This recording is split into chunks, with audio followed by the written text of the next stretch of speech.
jusqu'à 9h, Good Morning Business. Il est 7h21, notre invité c'est Arnaud Dupuy-Casteres, directeur général de Vae Solis Communication Studio, évidemment le latin, Vae Solis, malheur à celui qui va seul, c'est ça. Arnaud, pour l'accompagnement voilà. des gens avec qui on travaille. Et alors vous avez été lauréat dans le trio de tête en fait, de ce classement des boîtes de com de crise, parce qu'effectivement on parle beaucoup de la communication qui a été dévastée par la crise de la pandémie, la crise économique, mais pas vous, Arnaud Dupuy-Casteres, parce que la com de crise, au contraire, plus que jamais, elle a été utile aux entreprises. Votre activité, j'imagine, a progressé. Oui, elle progresse, je dois le dire. Elle progresse parce qu'en réalité, les entreprises, en matière de gestion de cette crise, ont besoin de se réinventer. Elles ont besoin de se réinventer sur le discours, donc il y a une réflexion stratégique à mener, puis elles ont besoin d'anticiper pour un certain nombre d'entre elles, et puis malheureusement il y a un certain nombre d'entreprises dans un certain nombre de secteurs qui ont déjà subi plein fouet la crise, et donc évidemment le secteur de l'aérien, du transport, de l'hôtellerie, de la restauration, de l'événementiel ont déjà été confrontés pleinement à la crise. Donc il y a celles qui anticipent les crises à venir potentielles, et puis pour mieux les éviter d'ailleurs, et puis il y a celles qui ont déjà été confrontées. Donc il y a beaucoup d'activités. Dans ces cas-là, comment ça s'est passé cette année incroyable pour vous, où beaucoup d'entreprises effectivement étaient complètement déstabilisées dans leur modèle, dans ce qu'elles devaient dire, dans leur manière de communiquer avec leurs clients. En général, qu'est-ce que vous leur dites, la première chose que vous leur dites pour les rassurer?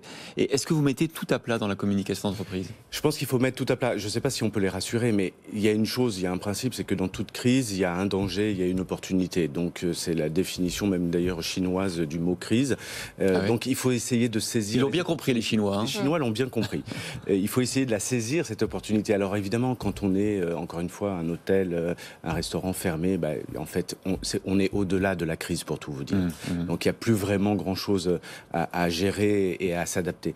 En revanche, il faut se réinventer. Il faut se réinventer dans son discours. Il faut se réinventer dans sa relation à ses clients. Il faut se réinventer surtout dans sa relation avec ses salariés. Vous utilisez les mêmes ressorts que dans les autres crises, où il a fallu vous-même vous former à cette crise qui était absolument inédite quand même et mondiale? Alors, je vais vous décevoir. Non, il ne faut pas du tout se réinventer. En réalité, il y a tout un tas de mécanismes qui sont évidemment totalement les mêmes. Et puis des crises pandémiques, il y en a eu. Elles n'ont pas eu la même ampleur, elles n'ont pas eu la même géographie. Celle-ci est mondiale, il y a eu des géographies diverses et variées, mais on a connu, et nous-mêmes on a travaillé sur des épidémies H1N1, H5N1, SRAS en 2003, chikungunya, dengue, sur toutes ces épidémies.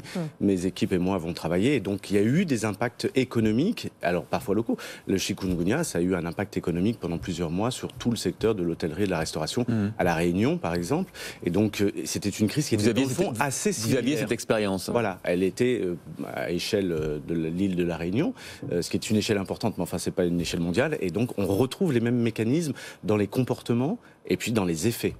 En revanche, il faut là se réinventer dans le discours, parce que par la nature mondiale de la crise et la durée, parce qu'en réalité ça fait bientôt un an. Et contrer aussi peut-être le discours de la peur auquel on est constamment soumis, notamment chaque semaine, avec les discours des politiques, avec les discours des autorités sanitaires. Comment on contre ça? Alors, je ne sais, c'est une très très bonne question, et je ne sais pas si les entreprises ont bien pris la conscience de ça. D'abord parce que, effectivement, les autorités sanitaires et le pouvoir politique a utilisé le vecteur de la peur. A commencé par nous sommes en guerre, hein. Ça a commencé comme ça. Ça a commencé par nous sommes en guerre, absolument. C'est-à-dire que vraiment, pour réussir le confinement le 16 mars, je crois, le 16 mars, vous vous souvenez que le week-end d'avant, il y avait des gens qui prenaient des verres sur le canal Saint-Martin dans Paris, et que ça avait déclenché une espèce de bronca, et probablement accéléré le déclenchement du confinement généralisé. Et pour réussir le confinement, il fallait faire peur. Et c'était la condition absolument indispensable. Donc le discours de la peur, on l'a depuis un an maintenant. Et les entreprises, non pas qu'elles l'aient relayé, mais ont appliqué strictement les règles sanitaires, elles ont appliqué les consignes, et donc encore aujourd'hui dans les entreprises, le télétravail est généralisé pour la plupart d'entre elles, en tout cas pour les grandes entreprises, dans les centres-villes, dans les entreprises de services, et donc il y a un discours qui est très anxiogène, et je crois qu'on n'a pas encore totalement mesuré l'impact que ça a pour une partie des salariés. Tous les salariés ne sont pas contaminés, j'allais dire, par cette peur, non, mais ils sont une dans partie un des salariés mal-être très... particulier. totalement. Vous voulez dire que votre travail consiste aussi à communiquer à l'attention des salariés, Oui. parce que vous notez une dégradation du vivre ensemble, du bien-être dans l'entreprise. On en a parlé d'ailleurs avec notre Pépite tout à l'heure, à 6h15.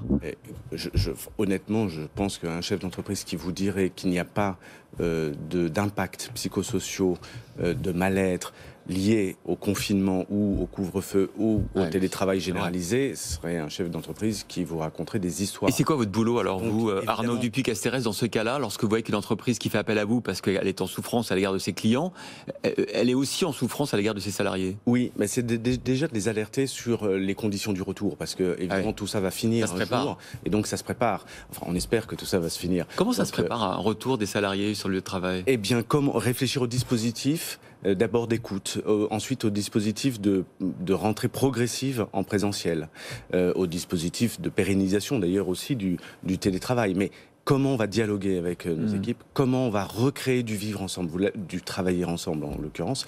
Mais ça va être très très important si on veut réimpliquer. Parce qu'on voit aujourd'hui, en septembre-octobre, avant le deuxième confinement, il y avait tout un tas d'entreprises qui constataient que leurs équipes avaient du mal, enfin une partie de leurs équipes avaient du mal à revenir travailler en présentiel. Et il va falloir le faire. Et il y a des salariés, Arnaud Dupuy-Castéres aussi, qui se sont posés des questions sur, on va dire, leur raison de travailler, c'est-à-dire sur leur boulot, sur leur mission, et qui, pendant ce confinement, se sont posés plein de questions et qu'il va falloir remotiver ou auxquelles il va falloir donner d'autres missions.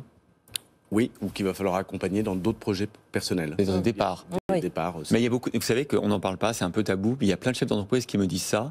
Ils me disent, on a découvert des salariés extrêmement performants, extrêmement utiles, et on a découvert des salariés, pardon, hein, mais je le dis très abruptement, mais c'est comme ça que les patrons me le disent, qui ne servent à rien. Oui. Et qu'il va falloir donc accompagner vers le départ. Je vous confirme que à peu près toutes les grandes entreprises, en tout cas d'une certaine taille, grosses ETI ou grandes entreprises, ont effectivement constaté qu'il y avait des poches d'équipes ou de personnes dans des équipes qui en fait n'avaient pas une utilité. Y compris dans les postes de direction. Mais je vais vous dire, le problème dans ce genre de cas, y compris dans les postes de direction bien sûr, le problème dans ce genre de cas, c'est pas tant un problème pour l'entreprise qu'un problème pour la personne. Ben oui. Mais aussi pour l'entreprise, parce que... Oui, mais ça s'organise, ça se gère, et puis à un moment donné, on arrive à faire partir les gens. Le problème, c'est les gens qui, parfois, eux-mêmes ont découvert qu'ils avaient un job qui n'était pas forcément très utile. Et donc ça nécessite un accompagnement, et je le dis sans cynisme, c'est que ça nécessite un accompagnement, parce qu'il y a un risque psychosocial, et donc... Tout le monde est exposé à ça. Il y a celui qui peut subir le risque psychosocial et puis il y a l'entreprise à qui on peut en reprocher la responsabilité. Donc il faut se sensibiliser sur ça et c'est maintenant qu'il faut le prendre en compte parce que dans les semaines qui viennent, on espère pouvoir retrouver un peu de liberté et notamment de liberté de travailler. Mais ça va être un sujet majeur, cette mobilité, cette remobilisation et puis cette prise de conscience par les salariés eux-mêmes ou par leur direction de l'inutilité ou de la moindre performance de leur job. C'est vrai que gros dossier à gérer. Arnaud Dupuy-Castéres, directeur général de Vae Solis Communication Studio. Merci d'avoir été avec nous ce matin dans Good Morning. Merci à vous.